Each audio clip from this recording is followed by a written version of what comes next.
நடிகை அனுபமா பரமேஸ்வரன் கொஞ்ச நாளைக்கு முன்னாடி கொடுத்த ஒரு இன்டர்வியூ பெரிய அளவில் வைரலாச்சு. இவங்க யார் இப்படி குறை சொல்றாங்க? இவ்வளோ ஒரு காதல்ல இவங்க ஒரு கொடுமைப்படுத்தப்பட்டிருக்காங்க. காதல்னால எவ்வளவு கஷ்டங்களை சந்திச்சிருக்காங்க அப்படிங்கிறத அவங்களே சொல்லியிருந்தாங்க. ஸோ இந்த விஷயம் பெரிய அளவில் சர்ச்சையாக வெடிச்சிருந்துச்சு. இதுக்கு இடையில இப்போ மறுபடியும் அந்த நேர்காணலோட 2ஆம் பாகம் வெளியாகி இன்னுமே சர்ச்சையாக வெடிச்சிருக்கு. ஸோ அதில் என்னெல்லாம் சொல்லியிருக்காங்க, அது மட்டும் இல்லாமல் உடல் அளவிலேயே நான் ரொம்பவே பாதிக்கப்பட்டேன், மனசளவில் மட்டுமே இல்லாமல் இந்த காதல் கன்றாவியினால நான் உடல் அளவிலையும் பாதிக்கப்பட்டேன், மனதளவிலையும் பாதிக்கப்பட்டேன் அப்படின்னு அவங்க வெளிப்படையாக சொல்லியிருக்காங்க. மற்றபடி என்னெல்லாம் சொல்லியிருக்காங்க அப்படிங்கிறத பற்றி நாம் இந்த பதிவில் விரிவாக பார்க்கலாம். பொதுவாக அனுபவ பரமேஸ்வரனை பொறுத்த வரைக்கும் குழந்தை நட்சத்திரமாக அறிமுகம் ஆனாலுமே பிரேமம் திரைப்படம் மூலமாக கதாநாயகியாக அறிமுகமானாங்க. அடுத்தடுத்து நிறைய படங்களில் நடிச்சிருக்காங்க. இவங்க நம்மளுடைய தமிழ் சினிமாவை பொறுத்த வரைக்கும் நிறைய படங்கள் நடிச்சிருக்காங்க. இருந்தாலும் ரீசெண்டாக கொஞ்ச நாளைக்கு முன்னாடி வெளியான பைசன் திரைப்படம் மூலமாக ரொம்பவே பிரபலம் ஆனாங்க. அந்த திரைப்படத்தில் துருவ் விக்ரம் அவர்கள் கூட ஜோடியாக நடிச்சிருந்தாங்க. இந்த திரைப்படத்துக்கு அப்புறமா இவங்க 2 பேரும் காதலிக்கிறாங்க அப்படின்னு சமூக வலைதளங்களில் கருத்துக்கள் வெளியாச்சு. ஆனால் இதுக்கு அவங்க 2 பேருமே மறுப்பு தெரிவிக்கவே இல்லை. அதே நேரத்தில் 2 பேருமே நிறைய இடங்களுக்கு ஊர் சுற்றினாங்க. அது மட்டும் இல்லாமல் 2 பேரும் சேர்ந்திருக்கக்கூடிய புகைப்படங்களை தன்னுடைய இன்ஸ்டாகிராம் பக்கத்தில் ஷேர் பண்ணிக்கிட்டாங்க. ஸோ இப்படி இருக்கக்கூடிய நிலையில் இவங்க 2 பேருமே ரிலேஷன்ஷிப்பில் இருக்காங்க. கூடிய விரைவில் வீட்டோட சம்மதத்தோட திருமணம் நடக்க போகுது, நிச்சயதார்த்தம் நடக்க போகுது அப்படின்ற தகவல் வெளியாகிட்டே இருந்துச்சு. ஒரு கட்டத்தில் விக்ரம் அவர்களும் தன்னுடைய மகனோட காதலுக்கு பச்சை கொடி காட்டிட்டாரு அப்படின்ற மாதிரியான தகவல் வெளியாச்சு. ஸோ கொஞ்ச நாளைக்கு முன்னாடி இப்போ ரீசெண்டாக பார்த்தீங்க அப்படின்னா அனுபவ பரமேஸ்வரன் என்னோட காதல் பிரேக்கப் ஆயிடுச்சு அப்படின்ற மாதிரி ஒரு போஸ்ட் போட்டிருந்தாங்க. அதில் நான் எவ்வளோ கஷ்டப்பட்டேன், என்னுடைய அந்த ஒரு விஷயத்தினால ஒருத்தவங்க கிட்ட மாட்டிக்கிட்டு ஒருத்தவங்களோட அன்புக்காக நம்ம அவங்க கிட்ட அடிமையாக ஆயிடுறோம், அவங்க சொல்கிறத நம்ம கேட்க வேண்டிய சூழ்நிலைக்கு தள்ளப்படுறோம், ஆடை விஷயத்தில் கூட அவங்க சொல்கிறத தான் நம்ம கேட்குற மாதிரி இருக்குது. ஸோ அந்த மாதிரி ஒரு விஷயம் நமக்கு தேவையில்லை, அந்த பர்சன் நமக்கு தேவையே கிடையாது. ஸோ அதனால் அந்த நபரை விட்டு நான் விலகி வந்துட்டேன். இதுக்கப்புறமா நான் சுதந்திர காற்றை சுவாசிக்க போகிறேன், இதுக்கப்புறமா என்னோட முடிவுகளை நான் சுயமாக எடுக்க போகிறேன் அப்படின்னு சொல்லியிருந்தாங்க. ஸோ இந்த விஷயத்துலேருந்தே தெரிஞ்சிருச்சு, ஓகே இவங்களுக்கும் துருவிக்ரம் அவர்களுக்கு ஏதோ பிரச்சனை இருக்கு போல. ஸோ அதனால தான் இந்த ஒரு பதிவை போட்டிருக்காங்க அப்படின்னு எல்லாருமே முடிவுக்கு வந்தாங்க. ஸோ அதுக்கு அந்த விஷயம் ஓஞ்சி அடங்கிறதுக்குள்ள ஒரு பேட்டி அனுபவ பரமேஸ்வரன் கொடுத்துருந்தாங்க. அது பெரிய அளவில் ரொம்பவே வைரலாச்சு. என்னன்னா அந்த விஷயத்தில் நான் காதலிக்கக்கூடிய நபர் இவ்வளோ மோசமானவர் அப்படின்னு சொல்லியிருந்தாங்க. குறிப்பாக நான் காதலிக்கக்கூடிய நபர் அந்நியன் மாதிரி பிஹேவ் பண்ணுவார், திடீர்னு பார்த்தீங்க அப்படின்னா ரெமோ மாதிரி லவ் பண்ணுவார், சடனாக பார்த்தீங்கன்னா அந்நியனா மாதிரி ரொம்பவே டார்ச்சர் பண்ணுவார், அதுவே இதுக்கப்புறம் ரொம்ப நேரம் கழிச்சு பார்த்தீங்கன்னா அம்பி மாதிரி எதுவுமே தெரியாத மாதிரி பேசுவார். ஸோ அவர் எந்த நேரத்தில் எப்படி இருப்பார்னு தெரியாமல் எனக்கு ரொம்பவே கன்ஃபியூஷனாக இருக்கும்.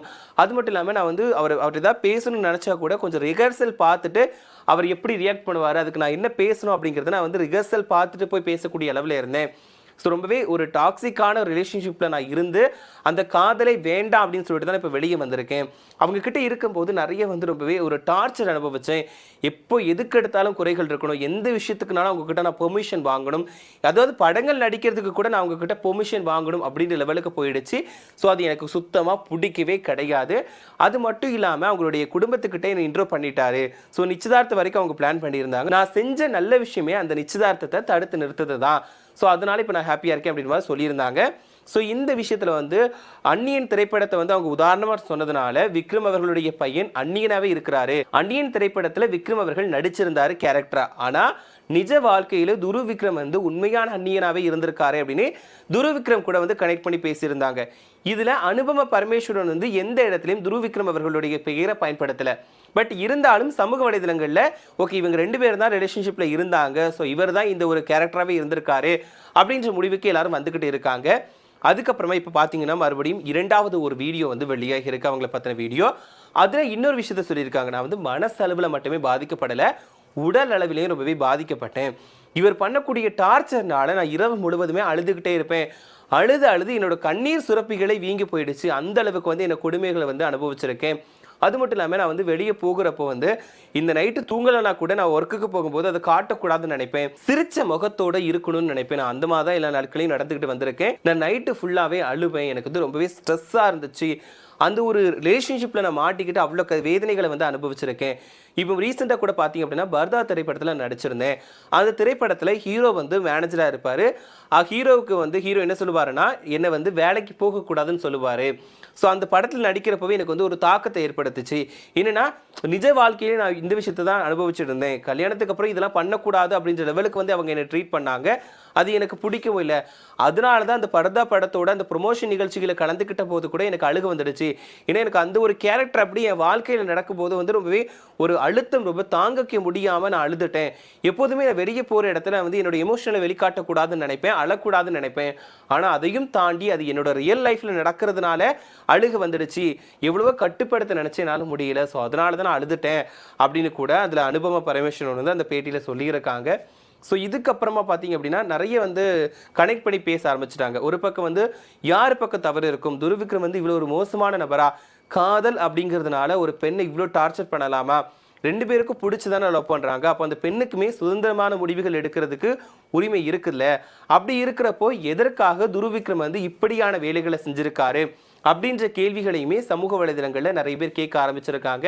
ஏற்கனவே முதல்ல கொடுத்த அந்த நேர்காணலே பெரிய அளவில் சர்ச்சையாக வெடிச்சது, ரொம்பவே வைரலாக போச்சு. எல்லாருமே அந்த வீடியோவை ரிப்பீட்டடாக பார்த்துக்கிட்டே இருந்தாங்க. ஸோ அந்த விதத்தில் இப்போ மறுபடியுமே 2ஆம் பாகம் வந்து வெளியாகி இருக்கு. ஸோ இது மறுபடியுமே இன்னும் கொஞ்சம் சர்ச்சையை வந்து உண்டு பண்ணியிருக்கு. ஸோ இதில் அவங்க சொன்னது உடல் அளவில் பாதிக்கப்பட்டேன்னு சொல்லக்கூடிய விஷயம் கூட என்னன்னா, நான் வந்து மனசளவில் மட்டுமே இல்லாமல் உடல் அளவில் ரொம்பவே பாதிக்கப்பட்டேன். இரவு நேரங்களில் தூக்கமே வராது. சில நேரங்களில் நான் வந்து மறதியாக கூட இருந்திருக்கேன். சில விஷயங்கள் எனக்கு டக்குன்னு மறந்துடும். ஞாபக சக்தி குறைஞ்சு போச்சு. இந்த ஒரு விஷயத்தினால ஞாபக சக்தி கூட எனக்கு குறைகிற லெவலுக்கு போச்சு. அது மட்டும் இல்லாமல் இந்த பிரச்சனைகளால் நான் வந்து மருத்துவமனையில் அனுமதிக்கப்பட்டு எனக்கு சிகிச்சை எடுக்கக்கூடிய நிலவுக்கு கூட நான் போயிட்டேன். ஸோ அந்த அளவுக்கு தான் இந்த காதலில் நான் வந்து ரொம்பவே வேதனைகள் அனுபவிச்சிருக்கேன், ரொம்பவே கஷ்டங்கள் அனுபவிச்சிருக்கேன் அப்படின்னு அனுபவ பரமேஸ்வரன் மறுபடியுமே ஒரு குண்டை தூக்கி போட்டிருக்காங்க. ஸோ இந்த ஒரு விஷயம் இப்போ ரொம்பவே சமூக வலைதளங்களில் வைரலாக போய்கிட்டு இருக்கு. இன்னொரு பக்கம் துருவிக்ரம் அவர்களுமே ஒரு ஸ்டோரி வந்து போட்டிருந்தாரு. அதுவுமே ரொம்பவே வைரலாச்சு. என்னன்னா, கடற்கரையில் அமைதியாக நின்றுட்டு இருக்காரு. சடனாக கடல் அலைகளை பார்த்து வேகமாக ஓடுறாரு. ஸோ இந்த மாதிரி ஒரு ஸ்டோரி வந்து அவர் போட்டிருக்காரு, ஒரு போஸ்ட் வந்து போட்டிருக்காரு. ஸோ அது பார்க்குறப்ப என்ன சொல்கிறதுனா, ஓகே அனுபவ பரமேஸ்வரனுக்கு பதிலடியாக தான் இந்த ஒரு வீடியோ போட்டிருக்காங்களா அப்படின்ற கேள்விகளையுமே எல்லாரும் முன்வைக்கிறாங்க. ஓகே இதுவரைக்கும் வந்து துருவிக்ரம் அவர்கள் சாந்தமாக இருக்கிறாரு, இதுக்கப்புறமா ஆக்ரோஷமாகி ஓடுறாரு அப்படின்னா ஓகே இவருக்குமே ஏதோ பாதிப்புகள் இருக்குது, அவர் வந்து சாந்தமாக இருந்தார், கோபப்படுத்தினதே இவங்க தானா அப்படின்ற லெவலுக்குமே கனெக்ட் பண்ணி பேச ஆரம்பிச்சிருக்காங்க. ஸோ இது எப்படிங்கிறது தெரியல. பட் அனுபவ பரமேஸ்வரன் வந்து நிறைய ஸ்டார்டிங்கிறது பார்த்தீங்கன்னாலே தெரியும், அந்த காதல் விவகாரத்தில் நான் எவ்வளோ கஷ்டங்கள் அனுபவிச்சுட்டு இருக்கேன் அப்படிங்கிறத அந்த போஸ்ட்ல இருந்து இந்த பேட்டிகள் வரைக்குமே நிறைய விளக்கங்களை கொடுத்துட்டு இருக்காங்க. ஸோ அவங்க வந்து தெளிவாக ஒரு விஷயத்த சொல்லிட்டாங்க, இப்படிப்பட்ட ஒரு ரிலேஷன்ஷிப்பில் நான் வந்து போகவே மாட்டேன், இதுக்கப்புறமா தான் என்னோட எல்லா முடிவுகளையும் நான் சுயமாக எடுக்க போகிறேன், எல்லா விஷயங்களுக்கும் வந்து ஒருத்தவங்களோட பெர்மிஷன் வந்து கேட்கணும்னு அவசியம் கிடையாது அப்படின்னு அனுபவ பரமேஸ்வரன் வந்து சொல்லியிருக்காங்க. ஸோ இந்த விஷயத்தை பற்றி நீங்கள் என்ன நினைக்கிறீங்க அப்படின்ற கருத்துக்களை மறக்காமல் கமெண்ட்டில் சொல்லுங்கள். அது மட்டும் இல்லாமல் அனுபவ பரமேஸ்வரன் வந்து அந்த ரிலேஷன்ஷிப்லேருந்து வெளியே வந்துட்டாங்க, அவங்க எடுத்த முடிவு சரியானதா அப்படிங்கிறதையும் மறக்காமல் கமெண்ட்டில் சொல்லுங்கள்.